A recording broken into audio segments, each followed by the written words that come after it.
Krásný den, milí přátelé.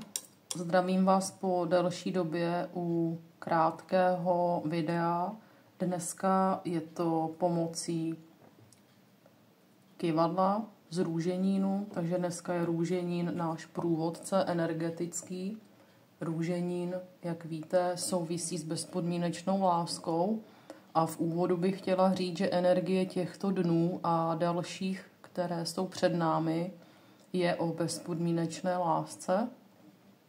Budou se nám vracet lidé do života, na které jsme možná už dávno zapomněli, nebo jsme celou záležitost s nimi dali k ledu a najednou se ozvou. Potkáte je po letech, nebo vám napíší. Prostě návrat člověka a je jedno, v jaké vazbě jste spolu byli. A bude se chtít s vámi takto propojit, tak jako je ten měsíc a to slunce v jedno. Akorát vězte a mějte na paměti, že dnes každým je potřeba psát další příběh, protože hodně to bude o uzavírání, jako když celý čas uběhl proto, abyste každý žil to své a pak má přijít jenom taková ta poslední kapka něčeho, že si řeknete třeba něco si vysvětlíte, jedna věta, jedno slovo, jenom prostě, že se spolu uvidíte a něco se konečně uzavře.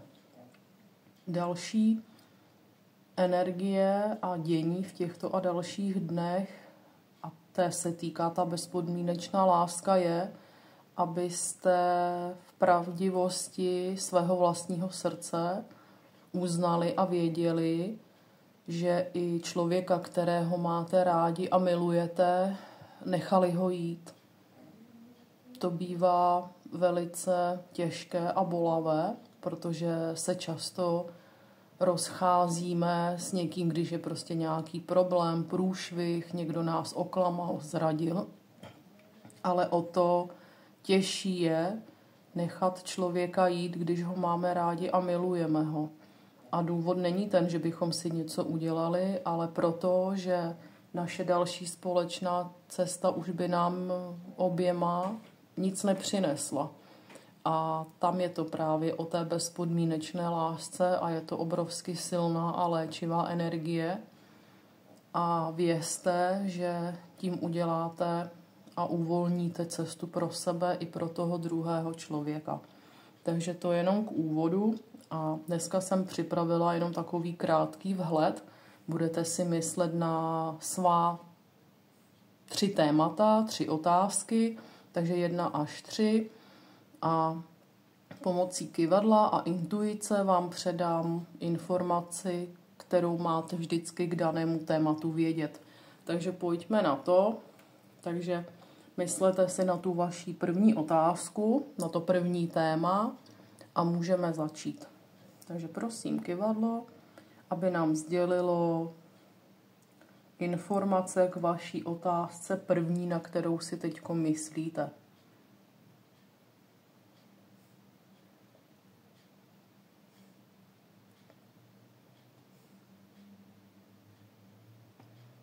Informace k vaší první otázce je taková: udělej první krok.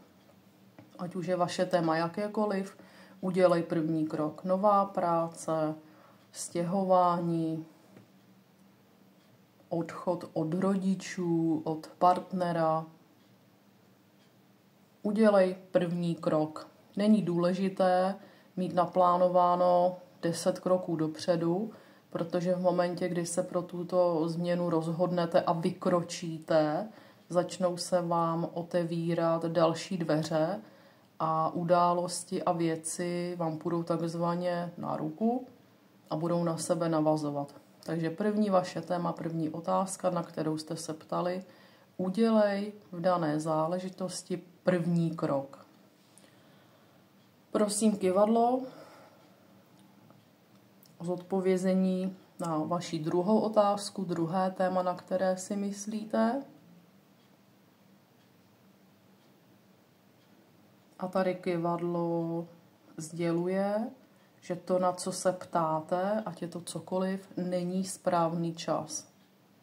Není to o tom, že to není dobré a nebudeme nálepkovat dobré a špatné, ale je to o tom, že to načasování ještě to neuzrálo.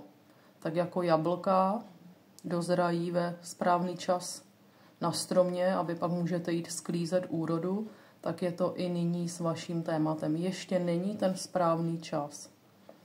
A prosím si o poslední odpověď na vaše třetí téma, na které myslíte. A jak vidíte, kyvadlo stojí a říká stiž se. A odpověď na svoji otázku máš v sobě. Nech promluvit svůj vnitřní hlas, protože on ví a zná tu odpověď, na kterou se nyní ptáš. Hlava vás může samozřejmě dnes a denně zahlcovat úplně jinými názory, často strachy, aby vás měla takzvaně pod kontrolou, ale váš vnitřní hlas, i když se ho snažíme jakkoliv přebíjet, umlčet, tak ten je s námi vždy a tomu věřte. Takže poslední vaše otázka, třetí, je stiž se a hledej tu odpověď v sobě, protože odpověď máš v sobě a znáš ji. To je pro dnešek všechno. Budu se těšit zase na další výklad. Kdo bude chtít, může mě oslovit v rámci osobní konzultace. Pracuji především s automatickou kresbou, ale používám i spoustu různých karet. Mám i několik kyvadel, ale vždycky je to o intuici a o příjmu těch informací, které se vážou na konkrétní otázky a člověka. V rámci té automatické kresby vy si buď dáte konkrétní vaše otázky, na které dostanete odpověď, anebo si klienti vybírají variantu, že nemají žádná konkrétní témata a nechají automatickou kresbu o karty a tím sdělí to, co v daný okamžik potřebují, protože vždy nám v životě chodí to, co v dané chvíli potřebujeme. Takže mějte se moc krásně a těším se s vámi a na vás a na vaše psaní zase někdy příště. Krásný den.